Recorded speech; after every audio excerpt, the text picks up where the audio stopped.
بسم اللہ الرحمن الرحیم۔ السلام علیکم پیارے دوستو، آج میں آپ کو ایک بادشاہ کی موت کا واقعہ سناتا ہوں۔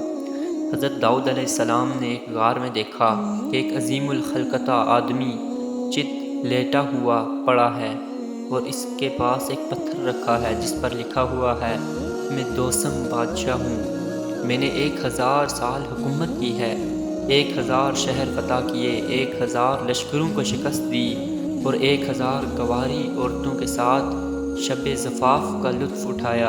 آخر میرا انجام یہ ہوا کہ مٹی میرا بچھونا اور پتھر میرا تکیہ ہے۔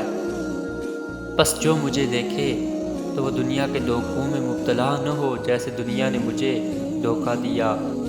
جب سکندر مرا تو ستاطالس نے کہا، اے بادشاہ، تیری موت نے ہمیں سرگرم عمل کر دیا۔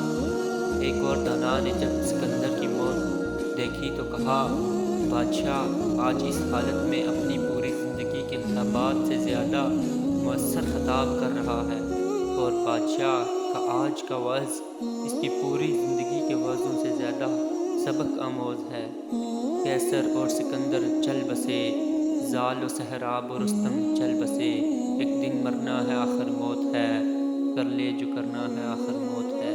تو پیارے دوستو، آپ نے دیکھا کہ انسان دنیا کے لیے جو کچھ مرضی کرے، اس دنیا کی لالچ انسان کے اندر کبھی ختم نہیں ہوگی، مگر آخرت میں ساتھ انسان کے اعمال جائیں گے۔ اس کے علاوہ انسان کے ساتھ اور کوئی چیز نہیں جائے گی، صرف مٹی کا بچھونا ہوگا اور پتھر کا سہانا ہوگا۔